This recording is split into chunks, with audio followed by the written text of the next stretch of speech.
Good evening. For me, it's good evening. Welcome. Good day, good morning, whenever you're looking. Welcome to my next video. Yeah, here it's evening. I have a 3.5 hour time difference. Apparently, there's a half-hour time difference, which is quite interesting with the Netherlands. I don't know what it is with the country you're looking from, but yeah, I'm doing it especially in English for you guys. Yeah, it's been 1 week that I stepped on the airplane towards India. So I've been here for six days ish because it took quite some time to travel here. Um, yeah, it's been crazy. But also the period before I stepped on the airplane has been crazy. Yeah, I had 2 months at home after Peru. I went to Peru for 3 months after I finished my bachelor, which was also a crazy period. Actually, I can't remember the last time I lived my life and it wasn't a crazy period, honestly. But these are like very unusual periods of a life, I'd say, like your thesis period, finishing a study. These are big changes, going traveling abroad for a long time, going studying abroad for a long time. Those are unusual big changes. Yeah, and I'm first of all very grateful I can experience those. But at the same time, I'm also acknowledging that it's been intense going through these kind of changes. Yeah, I was just not even landed back from Peru, and I already had to start preparing for India. And I went through a whole lot of processes in this period, which were very valuable, but also intense. I think intense is the word of this video. Yeah, yeah. It's not nothing to go away for 2 years, and I've been working through this for the last months with a lot of uncertainty, actually. For a really long time, it was uncertain. There was like steps being taken, and there was still a lot of uncertainty, but I felt so deep down that this was meant to be. But still, I was thinking every step, like, oh, maybe it will still go wrong here, or this won't happen. But no, every step worked out. But even till the last day, I had uncertainty of where I was going to stay, for example. But luckily, Peru already taught me better to deal with uncertainty and to be with the uncertainty and just choose to trust. I really learned to choose to trust every time I start freaking out. I regulate myself and I choose to trust. So that's been a crazy valuable life lesson I've had experienced also this period as well. Yeah. But yeah, those 2 months, I also took the opportunity to declutter. I had to get rid of a lot of stuff. And I took the opportunity to properly do this, to actually go through all the stuff I was postponing to let go of. Um, this process itself, I could write a book about. I would love to go deeper in this, but maybe you can let me know if you want to go deeper in this, if you want to learn more about this, because I found out a lot of people struggle with letting go of stuff. And I dived into this by experiencing it myself and looking for the why. Why is this so difficult? Or why do I do this? Why do I feel so much resistance and so much struggle around this? And it's not only been a process of the last 2 months, but I've been working on this and making steps in this area for years already, and this was the the big deal, like, yeah, this was doing it for real. And there's a lot I can say about this, but it's much more than letting go of stuff. It's letting go of old versions of yourself, of stuff that has emotional value. It's letting go of certainty. It's so much more than stuff, and eventually it is stuff. And it's really sad that it can weigh so heavy on us. So I took it as a present actually to let go of all that stuff, to give myself the freedom to rediscover myself after this, and to trust again that there will be enough new things coming my way. Yeah, so please let me know if you want me to make a video particular on this process, because there's a lot more I can tell about this. A lot more. But yeah, for now, I want to go back to where I am now, or the process towards this. So the last days were still arranging. It was, especially the last 2 weeks were more intense, I'd say. Eventually, my brain just was like, no, no. It was really hard to arrange the last days because my brain was just done. I had a hard time thinking and planning and organizing properly, but somehow I managed, and luckily there were some amazing people that helped me in the last few days. Yeah, thank you if you're watching. Thank you so much. Because I had to, I had to ask for help because it was just too much. I couldn't carry all of it.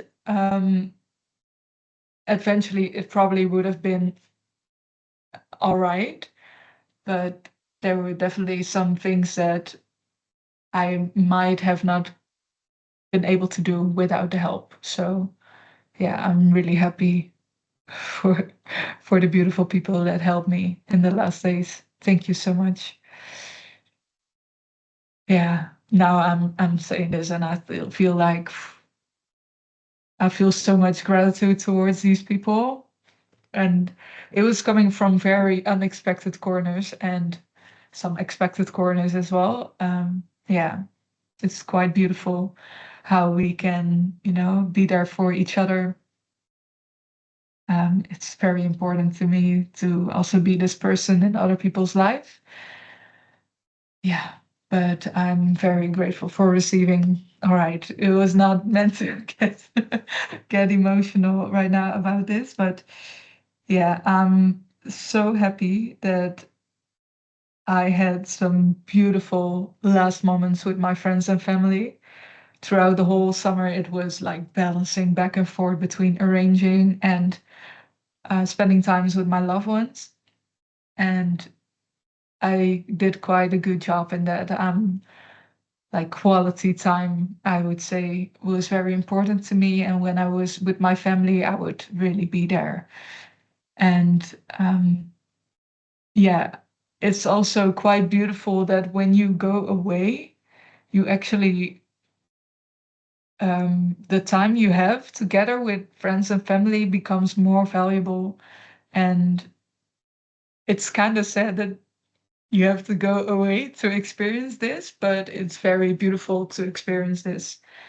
How we can realize, because even if we don't go away, it could be like that, tomorrow could be your last day, and I really hope it's not, but it is how it is. And yeah, I wish myself and others to experience the time we have together with our friends and family like I have been spending it and feeling it the last months. Yeah, it's quite beautiful. And especially the days before, like the evening before, I had such beautiful moments, very emotional moments. And for example, I had this moment with my little niece, and we were together on the trampoline, and I had her hands in my hands, and we were jumping together, and she was like looking me right in the eyes with her beautiful blue eyes and laughing and giggling. And it was like from a movie. It was really like this. And yeah, hugging my friend and like crying together. And I'm so grateful that I'm able to feel this way now, because I've had many years that I had difficulties connecting with my emotions in this way. And now I can actually feel, which is, yeah, it's not all the time, but I'm very grateful that I've been able to feel this moment.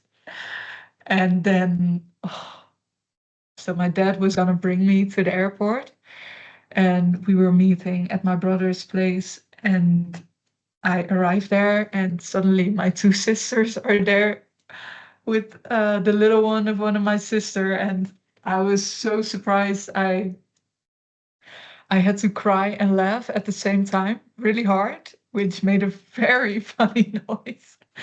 I now found out how it sounds when you laugh and cry very hard at the same time. And even after we drove away, I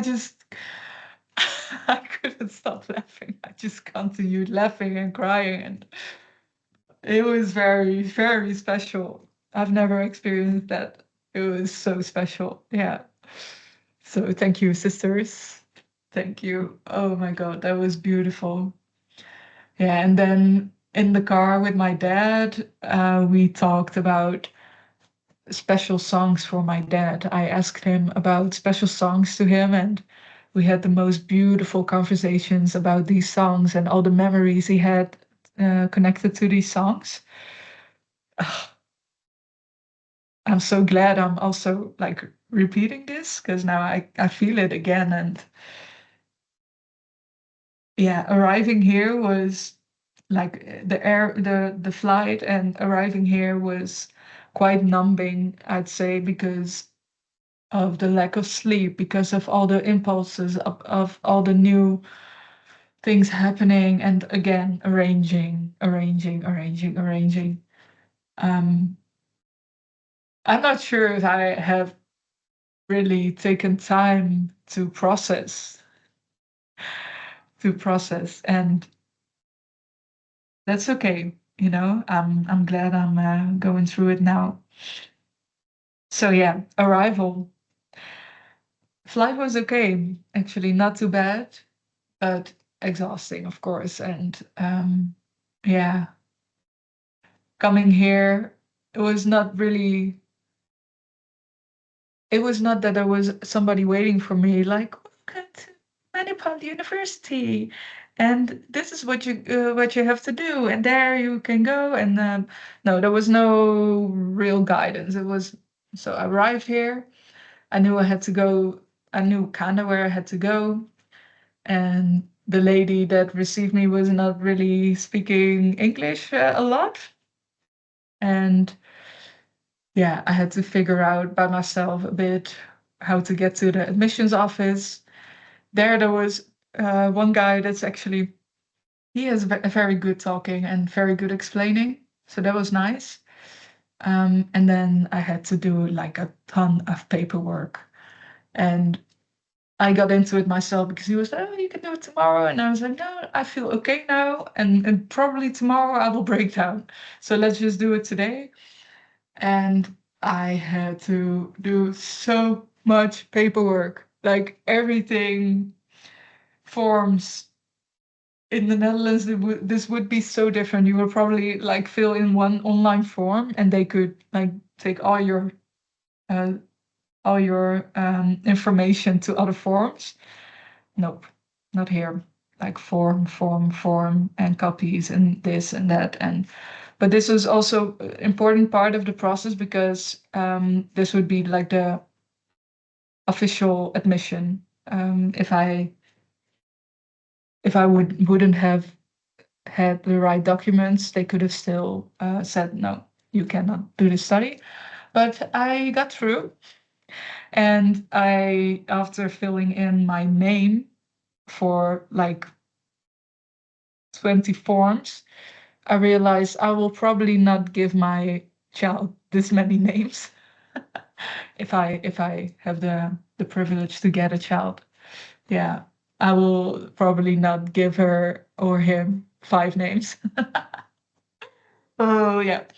So that was that, and yeah, I'm still in the paperwork process. It's crazy. Things go different here. Yeah, a lot of things go different here. The climate is different. The people are different. The way they interact is different. The way they plan and do things is different. Their punctuality is different. Um, and I'm finding my way in this. Yeah, but a part of it is not that unfamiliar to me. I might like some of it might suit me, maybe, but we'll have to figure this out in the next period of time. Yeah. So the first days, I spend a lot of time just organizing myself, making the room a bit more cozy, a bit more at home. I'm still working on that. Actually, I ordered quite a few things to make it a little bit better. And yeah, this is going to be my safe haven for at least 1 year. Yeah, so I feel that it's very important to have your own sacred space, um, and to make it feel like a home. And that doesn't mean necessarily you have to buy a lot of bullshit you don't need. But yeah, it's very good to see what is important for you to make a house or a room feel more like home.